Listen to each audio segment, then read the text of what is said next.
فرش التراب يضمني. یہی وجہ دیکھیے، نوٹ کیجئے، اسی بات کو دوسرے پیرائے میں عرض کر رہا ہوں کہ تاریخ انبیاء کے ضمن میں بھی ایک بڑی عجیب حقیقت سامنے آئے گی.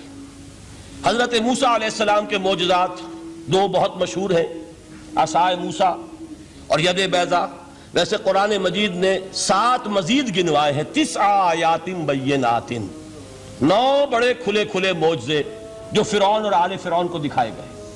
پھر آپ کو معلوم ہے کہ اسی عصا کی ضرب سے سمندر کا پھٹ جانا، اسی عصا کی ضرب سے ایک چٹان سے 12 چشموں کا پھوٹ بہنا، اور پھر یہ کہ من و سلوہ کا نزول ہے اور غمام ہے صحرا کے اندر جہاں کوئی چیز سائے کے لیے نہیں ہے، ان کے اوپر ابر کا سایہ کیا جا رہا ہے. یہ سارے معجزے آپ کو نظر آ رہے ہیں. اسی طریقے سے حضرت مسیح علیہ السلام کیسے کیسے معجزے. مردہ کو کہا قم بإذن اللہ اور کھڑا ہو گیا. گارے سے بنایا ایک پرندے کی شکل اور اس میں پھونک ماری اور اڑتا ہوا پرندہ ہو گیا. یعنی یہ کہ احیاء موتا اور خلق حیات یہ آخری معجزے ہو سکتے ہیں، اس لیے کہ یہ خالص اللہ تعالیٰ کے افعال ہیں. لیکن ذرا اس کانٹیکسٹ میں دیکھیے محمد کا معجزہ کیا ہے صلی اللہ علیہ وسلم.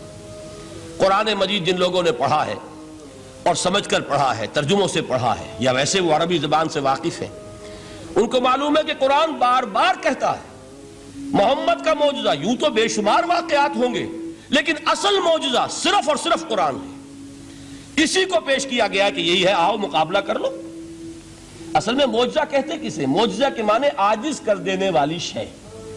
یوں تو اولیاء اللہ جو ہیں ہم ان کی کرامات کے قائل ہیں. اللہ تعالیٰ اپنے کسی نیک بندے کے مقام اور مرتبے کے اظہار کے لیے کسی وقت کوئی ایسی چیز ظاہر کر دے جو قانون طبیعی کے خلاف ہو، تو یہ کرامات اولیاء حق ہے. اور اس درجے کی جو ظاہر بات ہے کہ جب اولیاء کے لیے کرامات ہے تو انبیاء کے لیے تو بہت ہوں گی. اصل معجزہ کسے کہتے ہیں؟ جسے کوئی نبی چیلنج کے ساتھ پیش کرتا ہے کہ یہ ہے میری رسالت کا ثبوت، آؤ مقابلہ کر لو. حضرت موسیٰ علیہ السلام کے جو اصل معجزے تھے وہ 2 تھے. ایک عصا جس کا کہ مقابلہ کیا، آپ کو معلوم ہے کہ فرعون نے تمام جو جادوگر تھے پورے مملکت کے انہیں جمع کیا اور مقابلہ کیا. تو جس چیز کو کہ پیش کیا جائے چیلنج کے ساتھ کہ آؤ تو مقابلہ کر لو، وہ اصل معجزہ ہوتا ہے اس نبی اور رسول کا. تو حضور صلی اللہ علیہ وسلم کا اصل معجزہ، یعنی معجزات، آپ یہ مغالطے میں مبتلا نہ ہو، میں بقیہ معجزات کی نفی نہیں کر رہا. یہ واقعات اپنی جگہ حق ہیں کہ حضور کو پتھر سلام کرتے تھے.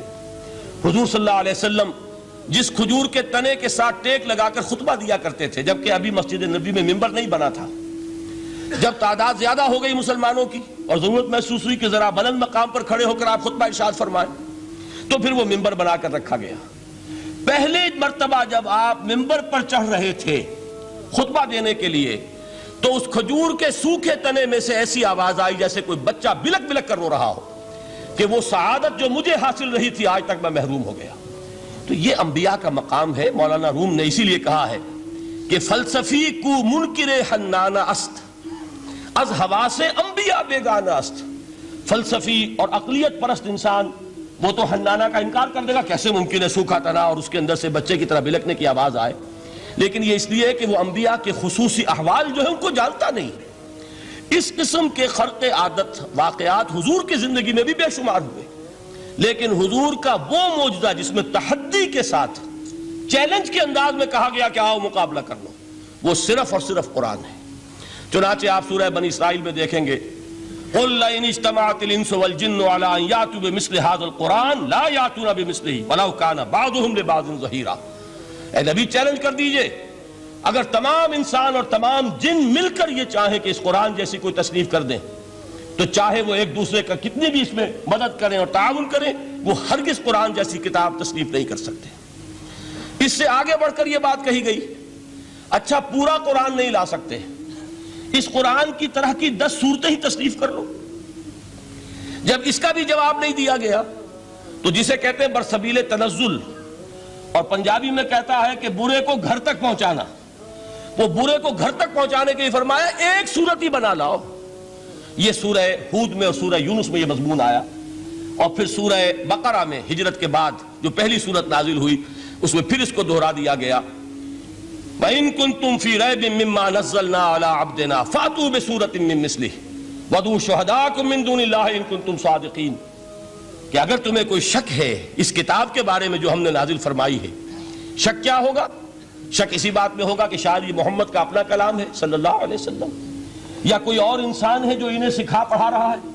اگر تمہیں اس نوعیت کا کوئی شک ہے تو اس جیسی ایک صورت بنا لاؤ، فاتو بسورۃ من مثلی، اور نوٹ کیجئے گا سورۃ العصر بھی صورت ہے، سورۃ الکوثر بھی صورت ہے، 3 آیات بھی اگر ایسی تم تصنیف کر کے لے آؤ تب تو تمہیں کچھ شک کرنے کا حق حاصل ہوگا، اور اگر نہیں کر سکتے تو جان لو فَإِن لَمْ تَفْعَلُوا وَلَن تَفْعَلُوا، پھر اگر تم ایسا نہ کر سکو اور ہرگز نہیں کر سکو گے، ذرا چیلنج کا انداز دیکھیے کہ ہرگز نہیں کر سکو گے، فَاتَّقُوا النَّارَ الَّتِي وَقُودُهَا النَّاسُ وَالْحِجَارَةُ، تو ڈرو اس آگ سے جس کا ایندھن بنیں گے انسان اور پتھر۔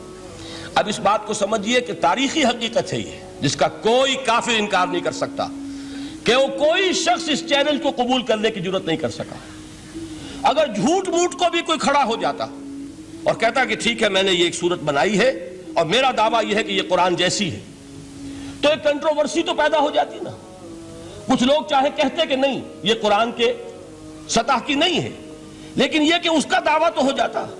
لیکن تاریخ یہ بتا رہی ہے کہ سرے سے کسی شخص نے اس کی جرات نہیں کی، اس درجے وہ قرآن سے مرعوب ہوئے۔ تو حضور کا سب سے بڑا معجزہ جو آج تک زندہ ہے، اس کو ذہن میں رکھیے، میں نے جو حضرت موسیٰ حضرت عیسیٰ کے معجزات گنوائے ہیں وہ در حقیقت ان کی اپنی ذات کے ساتھ تھے۔ ید بیضا موسیٰ کے ساتھ تھا، عصا معجزہ اس وقت تھا جب موسیٰ کے ہاتھ میں تھا، اس کے بعد کئی سو برس تک وہ صندوق سکینہ جو ہے، تابوت سکینہ، اس میں وہ عصا رکھا رہا، لیکن اب وہ معجزہ نہیں تھا، وہ سوکھی لکڑی تھی، اس کے سوا کچھ نہیں۔ تو تمام انبیاء اور رسول کے معجزے ختم ہو گئے، وہ ان کی ذات کے ساتھ تھے۔ محمد الرسول اللہ کی رسالت دائمی ہے تا قیام قیامت، لہذا معجزہ بھی آپ کا دائمی ہے، وہ معجزہ آج بھی موجود ہے۔ البتہ میں ادھر ضرور توجہ دلاؤں گا کہ قرآن مجید کے اعجاز کے 3 پہلو ہیں۔ پہلا پہلو، اور زیادہ تر اسی کی طرف توجہ زیادہ ہوئی ہے، وہ ہے قرآن کی فصاحت، بلاغت، ادبیت، اس کی چاشنی۔ ظاہر بات ہے کہ اس کا شعور اور ادراک صرف عربوں کو ہو سکتا ہے، بلکہ میرے خیال میں ناراض نہ ہو اہل عرب تو آج کے عربوں کو بھی نہیں ہو سکتا۔ یہ اسی دور کے عرب، ان کی اپنی جو اس وقت کی زبان تھی، اس زبان میں فصحاء، بلغاء، شعراء، خطباء، ان کو اتنا ذوم تھا کہ وہ باقی پوری دنیا کو کہتے تھے یہ گونگے ہیں، بولنا ہمیں آتا ہے، خطیب ہم ہیں، شاعر ہم ہیں، خطبہ ہم دے سکتے ہیں، شعر ہم کہہ سکتے ہیں، باقی سب تو عجمی ہیں، گونگے ہیں، ان کے اندر نہ فصاحت ہے، نہ بلاغت ہے، نہ ان کے کلام میں چاشنی ہے، نہ اس کے اندر کوئی شکو ہے۔ یہ دعویٰ جنہیں تھا، جب ان کے منہ بند ہو گئے قرآن کو سننے کے بعد کہ اس کلام کا کوئی مقابلہ ممکن نہیں ہے، جو ان کے سبع معلقہ کے شعراء میں سے آخری شاعر وہ ایمان لے آئے، اس کے بعد جب ان سے کہا گیا کہ اب آپ شعر نہیں کہتے، حضرت عمر نے ایک مرتبہ ان سے سوال کیا کیا بات ہے، اب آپ نے شعر کہنے چھوڑ دیے؟ تو ان کا جواب یہ تھا اب بعد القرآن، کیا اب قرآن کے بعد بھی اس کا امکان ہے کہ کوئی شخص اپنی فصاحت اور بلاغت کا کوئی اظہار کرنا چاہے؟ یہ تو فصاحت اور بلاغت کی ایک معراج ہے کہ جس تک کہ اب کسی انسان کی رسائی ممکن نہیں۔